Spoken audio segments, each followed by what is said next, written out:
नमस्कार. भूमातेचे रक्षण करूया या अभियानामध्ये आपले स्वागत आहे. शेती हा आपला परंपरागत व्यवसाय आहे, पण आज शेतीमध्ये अनेक समस्या वाढल्या आहेत. शेती परवडत नाही, याला जोडधंदा म्हणून शेतकरी पशुपालन करतो. पण आज सद्य परिस्थितीमध्ये पशुपालनात सुद्धा समस्या निर्माण झाल्या आहेत. यामध्ये जनावरांची तब्येत वारंवार बिघडते, चाऱ्याचा खर्च वाढतोय, दूध कमी येते, फॅट कमी येते. मग यावर उपाय काय ते पाहूया. नमस्कार नाना. अरे रम्या, ये. काय चाललंय नाना? अरे काय चालणार, शेती परवडत नाही म्हणून 4 जनावरं पाळली. म्हटलं यातून काहीतरी 4 रुपये राहतील, पण ते पण तोट्यात चाललंय. काय झालं? अरे रम्या, जनावरांचा सांभाळायचा खर्च परवडाना. म्हणजे? अरे त्यांच्या चाऱ्याचा खाद्याचा दर वाढलाय. जनावरं सारखी आजारी पडतात. दवाखान्याचा खर्च बी वाढलाय आणि दूध बी कमी निघतंय, फॅट बी कमी लागत्या.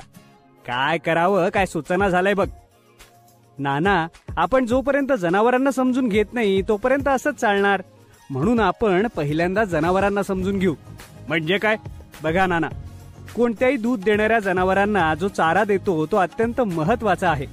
पूर्वी लोक आपली जनावरं माळरानावर, डोंगरावरती, दर्याकापरींनी चारण्यासाठी घेऊन जायचे आणि तिथे जनावरे विविध वनस्पती खायच्या. त्यात वनौषधी पण असायच्या, त्यामुळे त्यांची रोगप्रतिकारक शक्ती जास्त असायची. जनावरे फार कमी आजारी पडायची, दूध मात्र जास्त द्यायची. पण आज जनावरांना स्वतःच्या रानात पिकवलेला आणि त्यात पण वारेमाप रासायनिक खते घालून तयार केलेला चारा खायला घालतो आणि तो रासायनिक युक्त चारा असल्याने जनावरांच्या तब्येतीवर फार मोठा फरक पडतो. आता मला सांगा, आपण जो पण चारा देतो तो धुवून स्वच्छ करून निर्जंतुकीकरण करून देतो का? नाही. मळ्यात जायचं, वैरण काढायची, बिंडा बांधायचा आणि गाडीवर घरी आणायचा. बरोबर. आपण वैरण मळ्यातून आणताना ती रस्त्यात लोळवत आणतो. मग ती चिखल असेल, घाण पाणी असेल, त्यावर धूळ माती बसते. मग ते आपण धुवून स्वच्छ करून घालतो का? नाही, ती तशीच कापून त्यांना घालतो.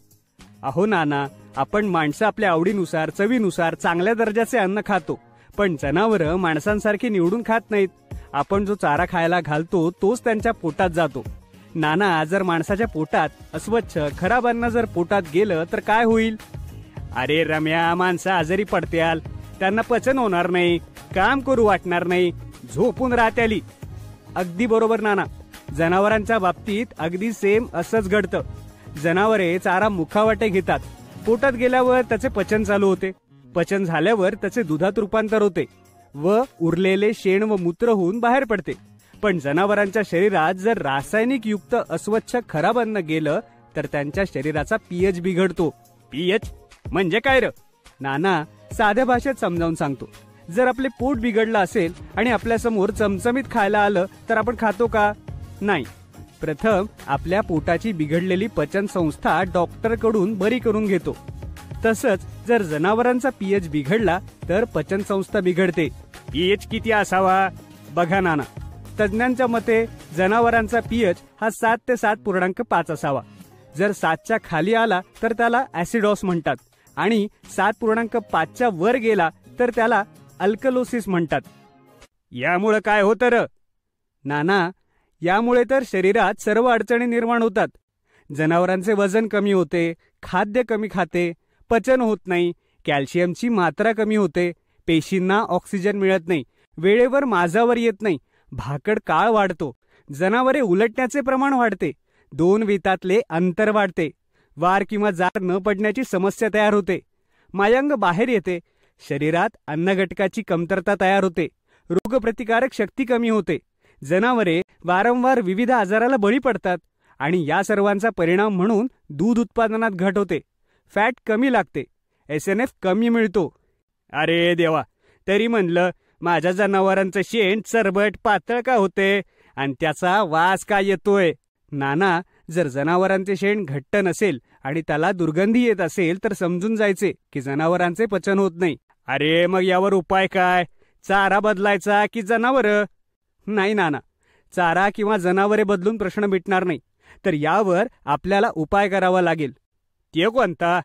GP बायोफर्टच्या हरिक्रांती कंपनीतील शास्त्रज्ञांनी त्यांच्या संशोधनातून जनावरांसाठी हर्बल प्रोडक्ट मिल्का आणि पॉलिवेट तयार केले आहे.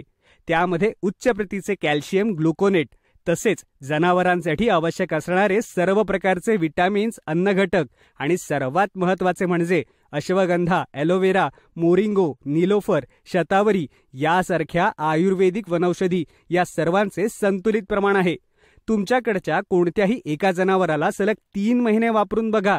तुमचे जनावर अत्यंत निरोगी होईल.